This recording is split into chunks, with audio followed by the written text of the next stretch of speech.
শুধুমাত্র গোপালগঞ্জ থেকে যে প্রধানমন্ত্রী না হয়, শুধুমাত্র রংপুর থেকে প্রধানমন্ত্রী না হয়, শেখ হাসিনা এবং তার দলীয় প্রত্যেকজন কেন্দ্রীয় নেতাকর্মীর এই দেশে বিচার হবে, তারা ফাঁসির কাস্টিতে ঝুলবে, তারপর এই দেশের জনগণ সিদ্ধান্ত নেবে তারা এই দেশে রাজনীতি করতে পারবে কি পারবে না।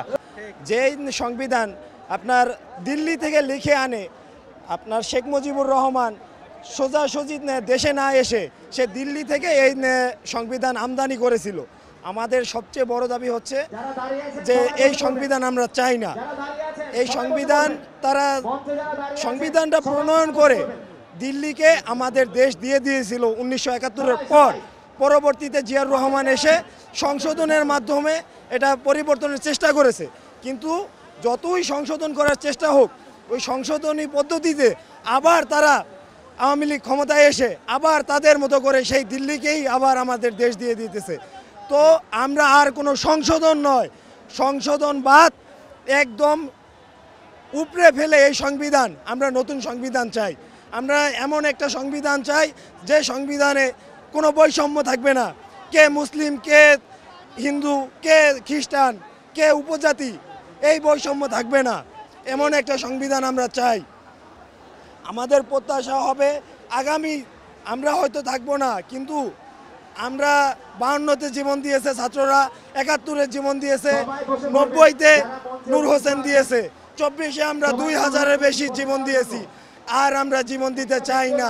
বারবার আমাদের আগামী প্রজন্ম যাতে জীবন দেওয়ার জন্য এইভাবে আমাদের নেমে না আসতে হয়, কোনো স্বৈরাচার যাতে আগামীতে না আসতে পারে, এজন্য আমরা চাই নতুন সংবিধান হোক, নতুন আইন হোক, নতুন সরকার আসুক।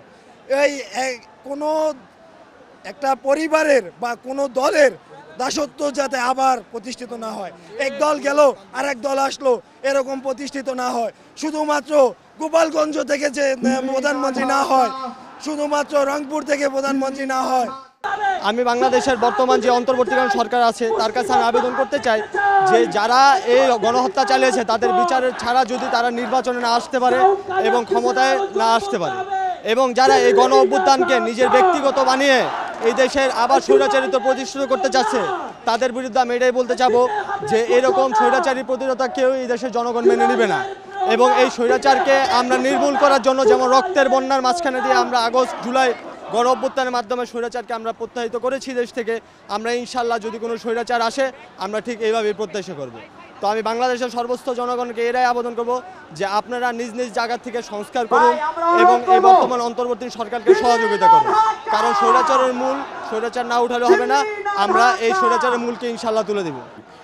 এই দেশে বাংলাদেশ আওয়ামী লীগ এবং এই বাংলাদেশ আওয়ামী লীগের সভাপতি শেখ হাসিনা এবং তার দলীয় প্রত্যেকজন কেন্দ্রীয় নেতাকর্মীর এই দেশে বিচার হবে, তারা ফাঁসির কাস্টিতে ঝুলবে, তারপর এই দেশের জনগণ সিদ্ধান্ত নেবে তারা এই দেশে রাজনীতি করতে পারবে কি পারবে না।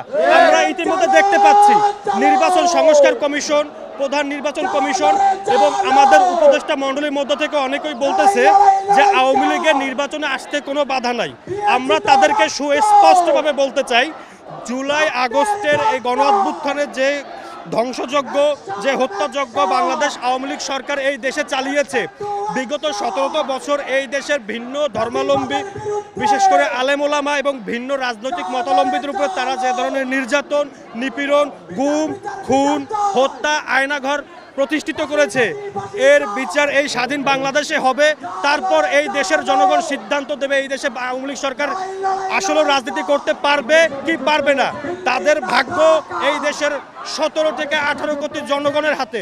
কোনো নির্বাচন সংস্কার কমিশন, কোনো সিএসি, কোনো উপদেষ্টা এবং কোনো রাজনৈতিক ব্যক্তিবর্গের কথা মতো তারা এই দেশে পুনর্বাসিত হতে পারবে না।